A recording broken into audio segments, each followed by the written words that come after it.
Good day, everyone.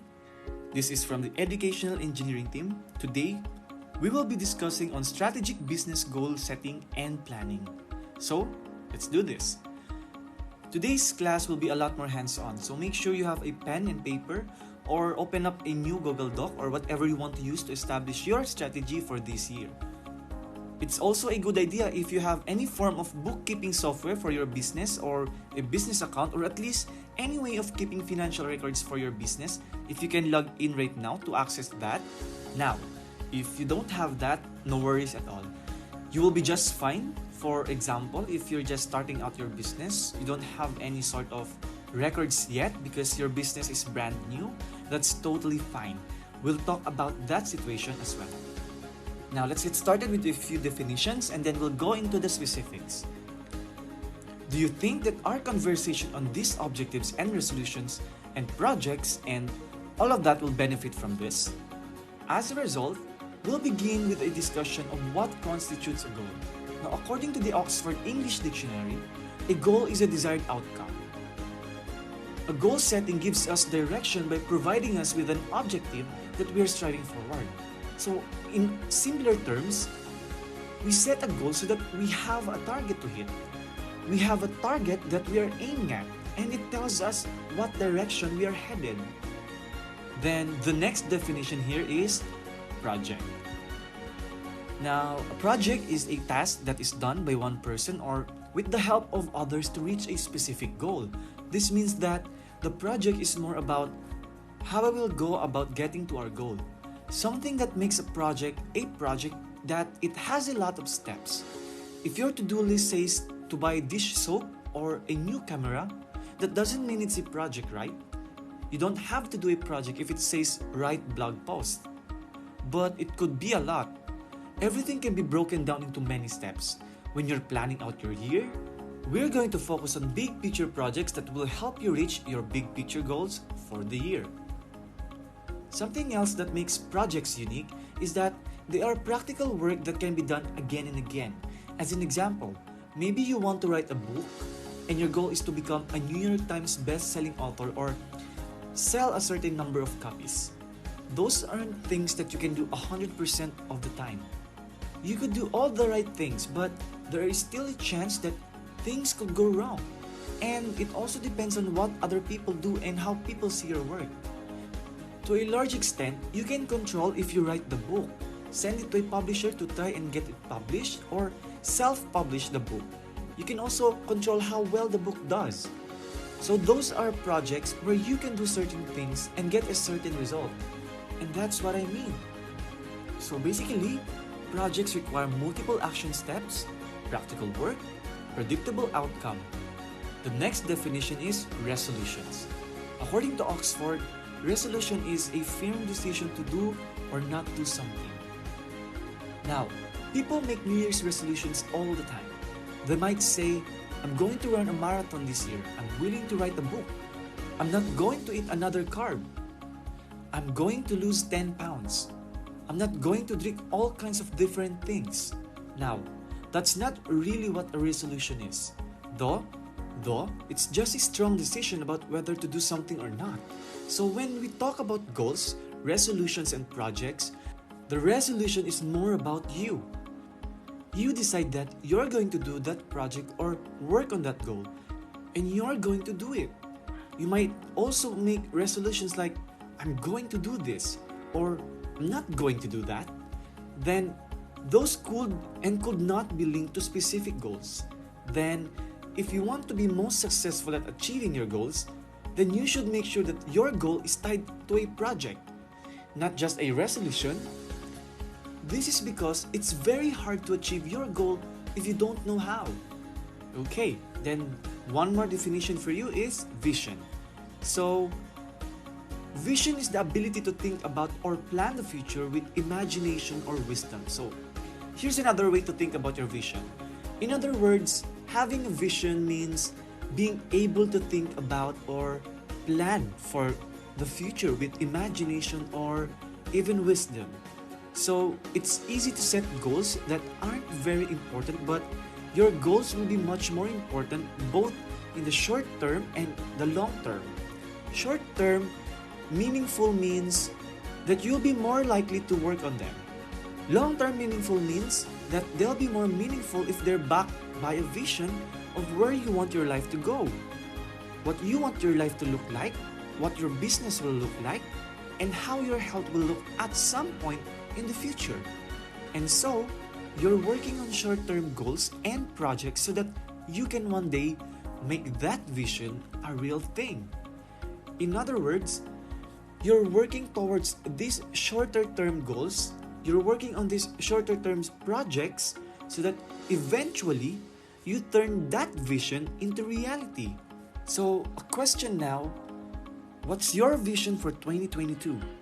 Where do you want to be by the end of the year? So that's where we're going to start.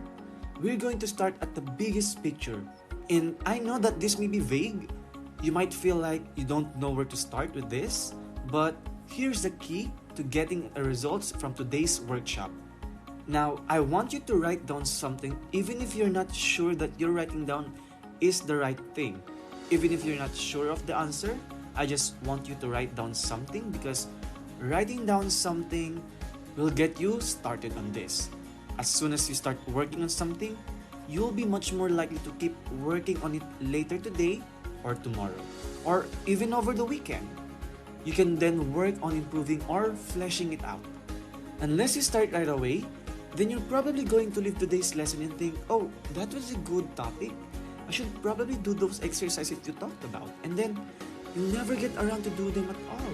So, I encourage everyone to write down something for your vision.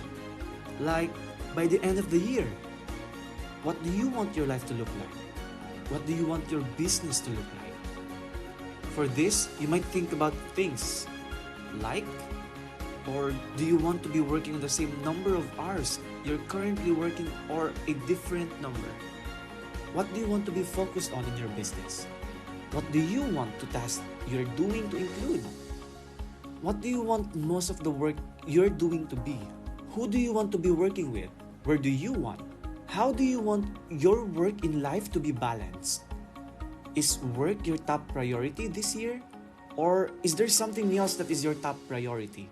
Maybe you want to focus more on your health or more on your family or more on traveling. Or maybe instead of focusing as much on your business and making money.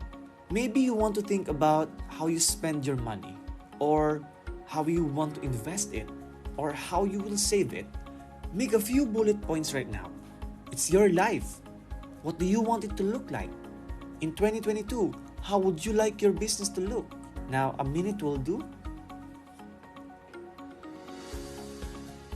Okay, so I just want you to get started to make this really practical. Okay, and now that you've had a minute to think about that, these are going to be kind of like goals. But it's more about the picture of what your life or your business is like. You might not have any idea about how you're going to achieve this. It might not be very, very specific. It might not be very measurable. Hopefully, it is tangible though. And hopefully, it's something that you're going to be seeing or feeling or experiencing. You may be thinking that you want to earn $3,500 every month for your business. You may be thinking of launching your own YouTube channel and reaching more than 1 million subscribers. You might be considering being the best-selling author with immersive platform or health and exercise and even bigger priority. Now, that's the other thing about this is that don't be afraid to dream really big because this is more about just the vision for where you're headed. Don't be afraid to dream beyond 2022 to even just where do you want to head? What do you want this to look like? Now, let's talk about goals. If you've been following along, you know we're going to get a lot more specific now. We'll talk about money for a while, but now you're going to learn in this class that money is one of the measurable goals or metrics for measuring the success of your business. It's not going to be a big part of your business or personal goal setting to measure how your business grows this year. These numbers are important, but let's talk about them now. Why? It can't be hard to figure out how to make a goal that is both attainable and also inspiring because it is big and bold. This is why it can be hard.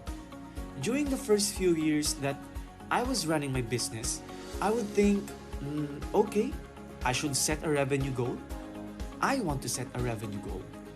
But like, I had people on one hand telling me, you need to dream big, You need to set your sights high. If you just say you're going to earn 10% more than last year, you're going to keep yourself small. So you need to step up 10 times more. Like $50,000 was your goal in 2013. So you should set your goal for next year at $5 million. Even if you fall way short, you did at least try to reach out the goal, right?